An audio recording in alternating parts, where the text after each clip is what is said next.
দর্শক, এনসিপির জুলাই পদযাত্রা কর্মসূচির বিষয়ে জানাতে এই মুহূর্তে জামালপুর থেকে যুক্ত হচ্ছেন সহকর্মী সুলতান মাহমুদ কনিক। আমরা যাচ্ছি তার কাছে। কনিক, কখন নাগাদ পদযাত্রা শুরু হবে আর এখনো পর্যন্ত সাধারণ মানুষের সাড়া কেমন দেখছেন?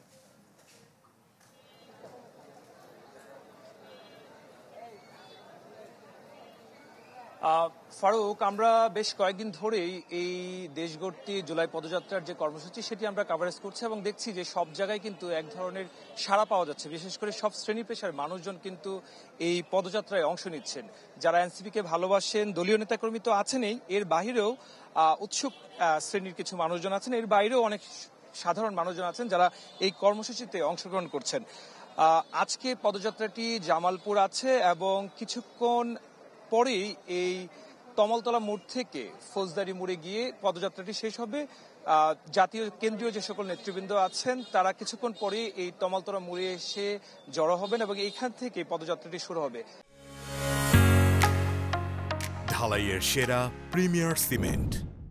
আজকে দিনব্যাপী যে কর্মসূচি, দিনব্যাপী কর্মসূচির অংশ হিসেবে এই পদযাত্রাটি ফৌজদারি মোড়ে গিয়ে একটি মঞ্চ করা হয়েছে। সেখানে বক্তৃতা দিবেন এবং কেন্দ্রীয় নেতৃবৃন্দ বক্তৃতা দিবেন। নাহিদ ইসলাম আছেন, হাসনাত সার্জিস তারাও আছেন। সকালে আজকে দেখেছি যে যারা শহীদ হয়েছেন তাদের স্বজনরা এবং আহত স্বজনদের সাথে মত বিনিময় করেছেন নাহিদ ইসলাম। তারপর সাংবাদিকদের সাথেও কথা বলেছেন।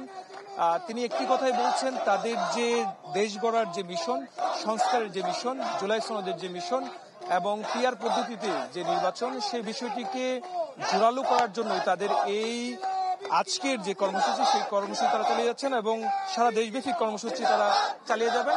এবং তিনি আশা করছেন যে 5ই আগস্টের আগে অবশ্যই জুলাই সনদের ঐকমত্য একটি সিদ্ধান্ত এসে পৌঁছাবে সর্বদলীয় যে ফোরাম আছে তারা। কনিক, আপনাকে অসংখ্য ধন্যবাদ। দর্শক, জামালপুর থেকে জুলাই পদযাত্রার বিষয়ে জানাচ্ছিলেন সহকর্মী সুলতান মাহমুদ কনিক।